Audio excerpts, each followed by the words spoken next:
I'm Jim Longworth, and welcome to another edition of Triad Today, coming to you once again from our home away from home, the beautiful Cedar Botanical Garden in Kernersville. And we hope you will visit there. We'll tell you more about that later on. Now, speaking of later on, that's when our roundtable gang shows up. We'll get into all sorts of controversial topics, so I hope you will stay tuned for the entire program, which will feature, among other things, a discussion about a biotech center and a school of nursing and much more. But we start out with a visitor who's been here many times in the program before, but in another capacity, sort of. And we welcome back to the show for her first appearance of 2021, Karen Barnes, CEO of what's now called Agile City. Good to see you. Good to see you, Jim. Now, I'm sitting there, and people that know you from the show are thinking, wait a minute. She, ran this thing called Venture Cafe, successfully, I might mention. Right. What's happened now to Venture Cafe? Is it something that's pandemic related, that you've pivoted from one thing to another? But sort of back up and give us a little bit on Venture Cafe, how successful it was, and where are you now? Yeah, like a lot of small businesses, we found ourselves really looking at what our impact was on our community. We are a nonprofit, and the purpose of Venture Cafe was to convene the entrepreneurial and innovation ecosystem in the Triad. And we did that successfully for 3 years. We had about 150 gatherings. That was like every Thursday, like clockwork. People coming in with all sorts of innovative ideas, doing startups. It was amazing. We produced thousands and thousands of hours of connectivity. We had people find employees and board members and customers and funders, and it was an incredible community. And then the pandemic hit. And you know what, Jim? I don't say this blithely, but it's hard to be a convener of people when it could kill them. Right. No, I understand what you're saying. So we switched very quickly over to a virtual model, but as we were just saying, it's so nice to see people in real life. You cannot replicate the magic of being in person via Zoom. Absolutely, because people were breaking up into small groups and talking and sharing ideas, and that's why it was so successful. But now you haven't given up on this whole concept, and now it's Agile City. What does that mean? Yeah, so listen, we took the time to ask ourselves the existential question. What is the most important and impactful thing we can be doing right now? And my board gave me a little bit of time to figure that out, and I came back with a really bold idea. And I said, number one, we are going to do some different things. We're going to change up our slate of offerings, and we're going to change our business model. So like a lot of nonprofits, Venture Cafe was heavily reliant on philanthropy. I'm not from the philanthropy world, and let me tell you, that is a hard way to run a business. It is tough. So we have created this new model that's a fee-for-service model. Okay. And that's not the exciting part. The exciting part is what we're doing with that. So we are offering innovation consulting services, we are doing ecosystem building, and we have just started a commercialization practice. So what does all that mean? Those are all fancy words. I'll give you a very concrete example. We are working with a national trade association in the agriculture sector to help them transform their entire industry, whether that means the type of innovative products and services they're bringing to the market, the way their whole organization is structured and what they do, and then how do we get them engaged with startups, universities, research and development. And to really draw on the talent that's available in this area, too. No doubt about it. Which is a big thing. No doubt about it. Now, what are your big dreams for Winston-Salem's entrepreneurial landscape as we go through this year? Yeah, so, the last couple of years, we in Winston-Salem have done a lot of work, and the accolades have followed. We've been recognized as an emerging innovation hub. We've been named one of the best places in the country to start and grow a business. And so now what we have to do is really continue to nurture the startups that we have. And the beautiful thing is, over the last 4 or 5 years, these startups have matured really beautifully. They're getting big investment chunks, they're growing, they're hiring people, they're getting great customer traction. But here's the next step. We're always asking that what's next question.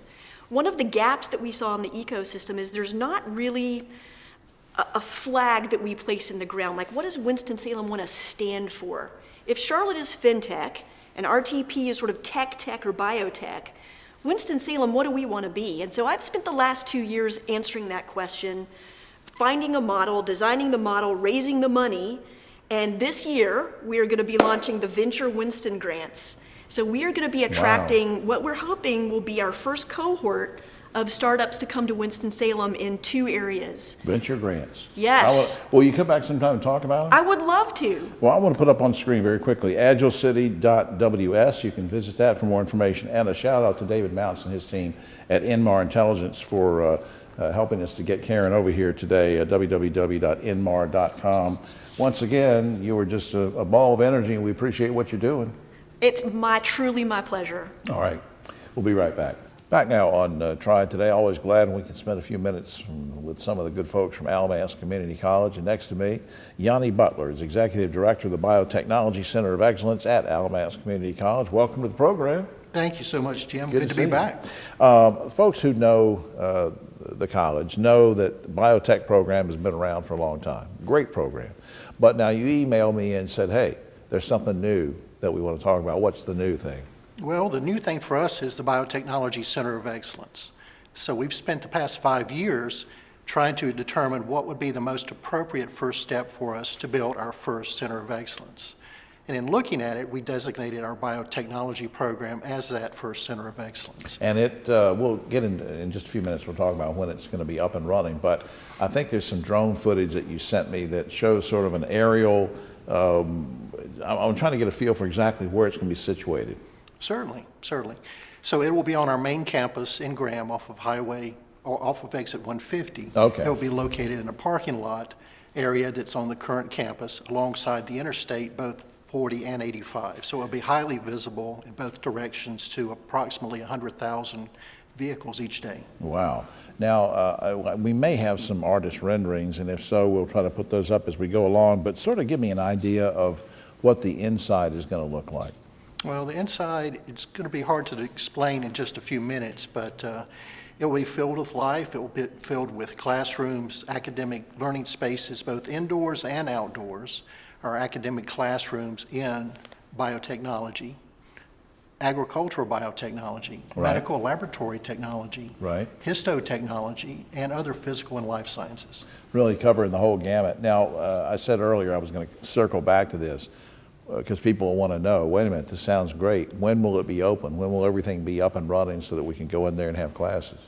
Well, we're actually starting our planning for a groundbreaking ceremony that will be held later this spring, probably late April. And from there, we will continue building until we open up the facility in the summer of 2022 in time for our fall classes that same year. That's not that far away, actually, when you think about it. Now, what, I guess it's sort of more of a personal question than a tech question, but what excites you most about putting this Biotech Center of Excellence together? What's exciting about it? Well, in one word, it's jobs. We've been so blessed, the number of companies, industry partners that have come to us on a daily basis to ask for our students, our graduates, how can we produce more? What can we do to help support the workforce needs, the skills training, and the overall economic development needs of our industry partners in both the Triad and the Triangle regions? Well, not to pick at you and play devil's advocate, but let's say we look ahead to 2022, the center opens, it's beautiful, and I guess my question would be, do we know that the jobs we're thinking about now will still be available? Will they still be in demand? Will we still need these positions? Oh, absolutely. In today's time of the pandemic and healthcare crisis, our students, our graduates, are making an impact here locally in the region, in the county, and across the globe. We have students that are working in other parts of Europe and or other parts of Asia helping to develop vaccines to combat the pandemic crisis. On this program, we've talked about before the term workforce development. We do it with a lot of our clients, with Goodwill Industries and other folks. Will this center sort of make Alamance Community College a hub of workforce development, or am I assuming something? You're absolutely on point. So for us, we will really be that hub. If you think about it, from Winston-Salem to Raleigh, there's a 100-mile corridor, if you will. And so we serve both the Triad and the Triangle regions, and we're producing graduates that go to work in various aspects of industry in both markets. That's great.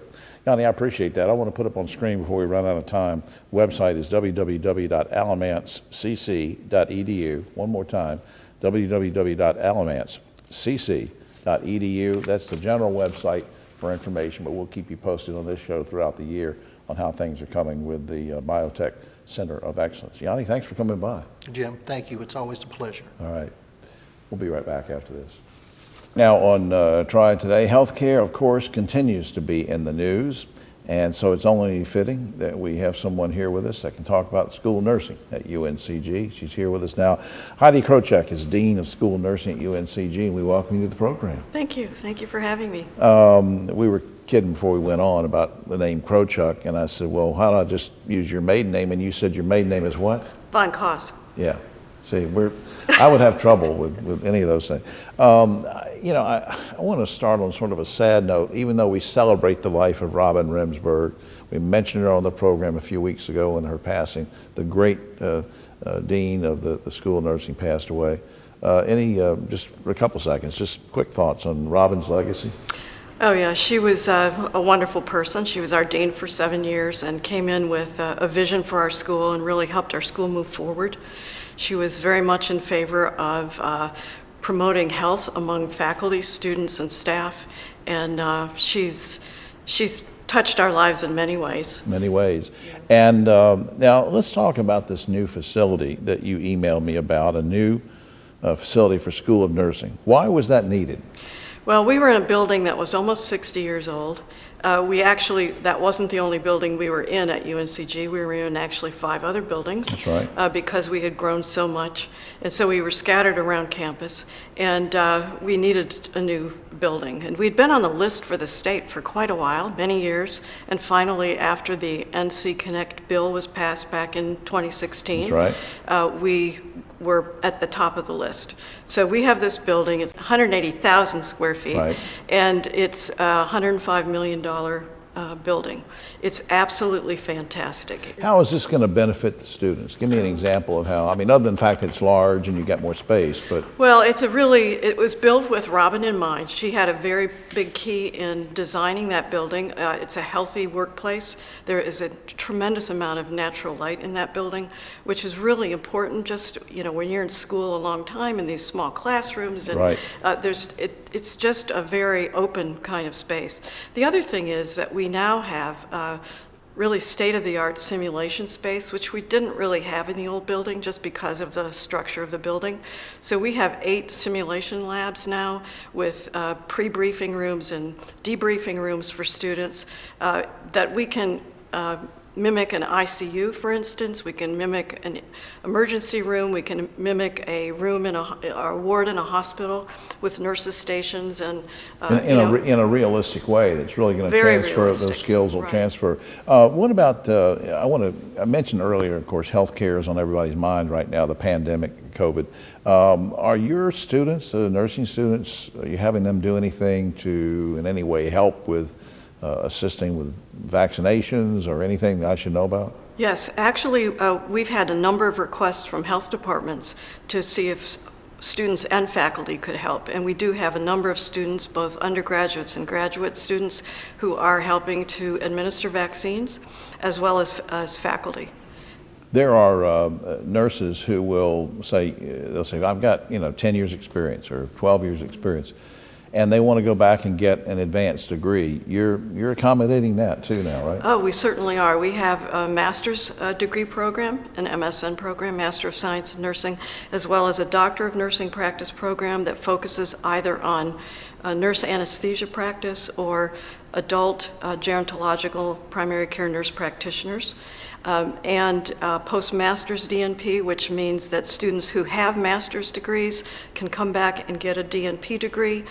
So for instance, if they're an administrator in a hospital and want to learn more about leadership and advancement in nursing, they can do that. And we also have a PhD program. So you're helping out in all ways. When you talk about some of the ones you mentioned, that's perfect for somebody that maybe wants to go into specializing in hospice care and so the whole gamut Exactly. of thing and management. I think that's great. Up on screen, www.uncg.edu is the general website, and you can maneuver through to the School of Nursing to find out about all the courses, uncg.edu. And I just appreciate all you're doing there and continuing on that great legacy that Robin started. Yeah, We're so well, proud thank of you. you too. Well, thank you very much. All right, Heidi. We'll be right back after this. Triad Today, time to talk theater with not only Mr. Theater, but somebody he has brought along with him. I'm going to go sort of in reverse order. Of course, Dave Briggs is here, director of High Point Theater. We see Dave. Dave has brought a special guest who has actually been on the program before back in 2017 in another capacity. Sarah Stevenson is now Communications Specialist for the City of High Point, and we are glad to have you back. Thank you, Jim. It's great to be here. And you're a newlywed too, right? Yes, sir. Congratulations. Thank you. How long have you been married? About 3 months now. And they said it wouldn't last. All right, now I'm going to start with Dave. I understand that you asked Sarah to join us because she's busy doing a lot of marketing and strategic stuff for the city, but you asked her to join us on this segment because of some things going on in High Point Theater and maybe how you guys are using her expertise. Explain. Sure. Sarah, we brought Sarah on board the end of October, right after she got married. We're very excited about the skill set that she brings because, as you know, marketing is changing its direction. So it used to be that terrestrial radio and television and standard print media were sort of the norms. The world has changed. The technology has changed. We're moving faster and faster. So there's Facebook and Instagram and Twitter and banner ads for Newspapers are all digital now. And we needed somebody who could take us to that and kind of guide us through that window of opportunity For the theater. For the theater. And Sarah, and for the city. If I may. and for the city, because she's doing this for the city too. Now, what kind of, you don't have to go into all the details, but what are we looking for in the new marketing promotions plan? Wonderful, and thank you, David. I'm so excited to be a part of David's team and the city's team as a whole.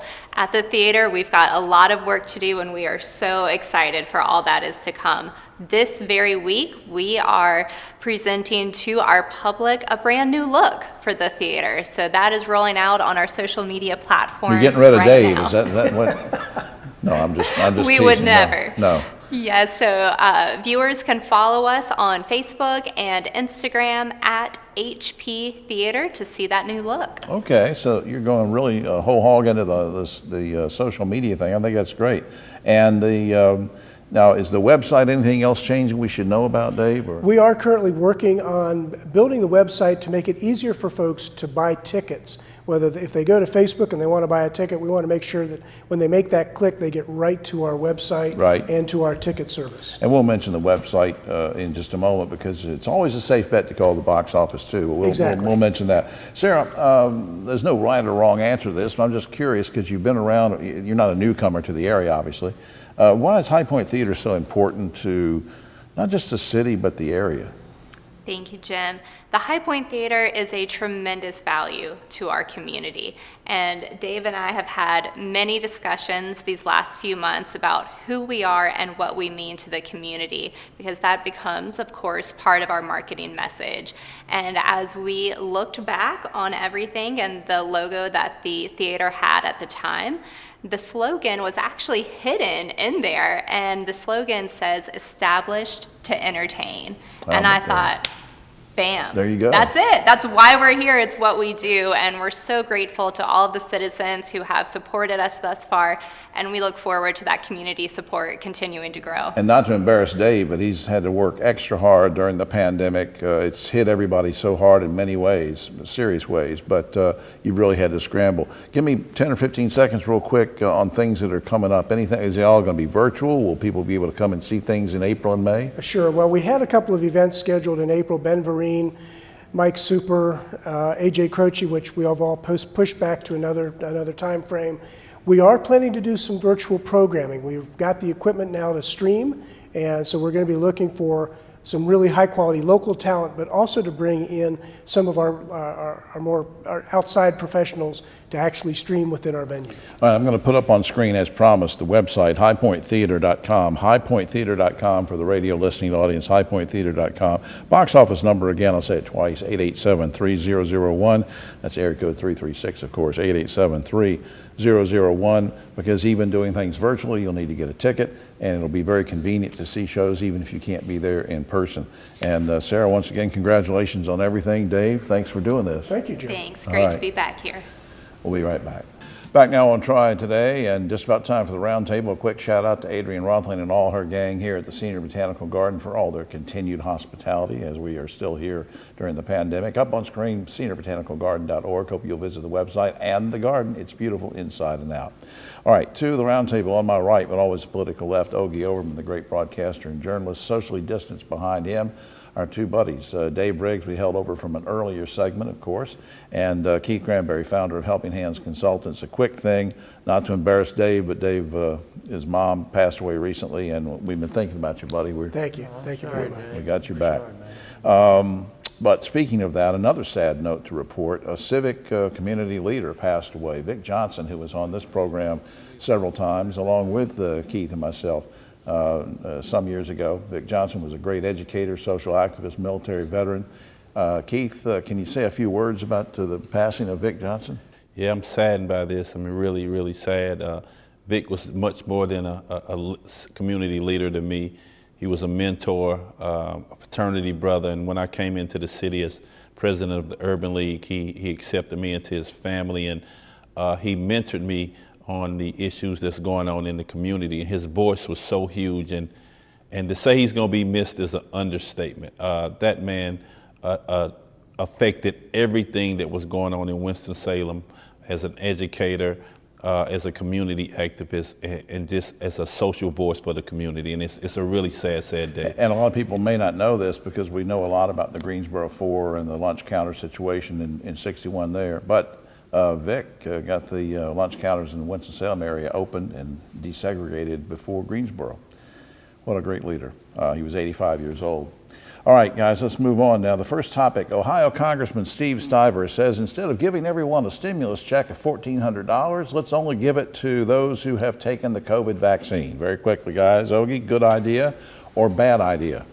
Well, I don't think he thought it through, Jim. I mean, you can't, it's not going to work. Some people aren't going to get the shot until June, July, August. They're going to go under between now and then. Yeah, nice thought. Bad idea. Bad idea. Yeah. Because everybody needs the checks now. That's right. Keith. That comes from somebody who doesn't need money. I mean, that's a terrible idea, and people are suffering, and that money that they're giving them won't be enough for the pain that they're suffering right now. North Carolina Attorney General Josh Stein now says he wants to ban the sale of menthol cigarettes. He says menthol cigarettes makes it easier to smoke, it's tastier, sounds like a commercial. Kids will want to smoke them more rapidly or more readily. And so he says, let's ban the sale of menthol cigarettes. Guys, you okay with a ban of that type, Ogie? Yeah, I like Josh Stein a lot, but he kind of missed the boat on this. I don't know the science behind that at all.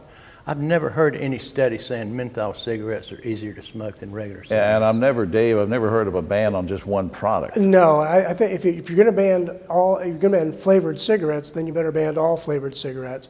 I think that's an absurd notion. Keith.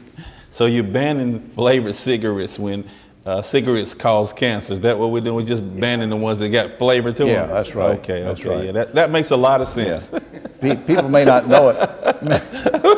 You may not know it, but Keith is a medical doctor. That's right. That makes a lot of sense. In fact, he tried to operate on me, and I said, all right, Guilford County School Board member Anita Sharp has come under fire for posting and reposting right-wing conspiracy theories, all of which have been proven false. Now, we've seen this happen a lot on the national level, and people get kicked off of social media. But many local leaders are calling on her to resign because she's on the school board. Should she step down, Ogie? Yeah, that's a baffler. I used to deal with her a lot at the Jamestown News and liked her. We got along well, but somehow she drank the Kool-Aid or something. She's falling off the deep end. Should she stay on the board? No, God, no. Dave Briggs. I think this is an example of cancel culture. If you don't like their opinion, get rid of them. She has an opinion. It's a First Amendment right. That's her choice. Keith, what do you think? Can you tell me what she said again? Well, I don't know the exact tweets. I read them over before we came, but basically sort of, repeating the QAnon conspiracy, QAnon type things that she believed in, that type of thing. Yeah, I actually think while cancel culture is real, they need to cancel her. She that rhetoric is what caused the Congress to be rioted and Capitol Hill to be attacked, and I think that people like that don't need a place in a leadership position like that. Yeah, as we know, words matter. So does the First Amendment. I know where Dave's coming from. Words have consequences too, and we're seeing that a lot.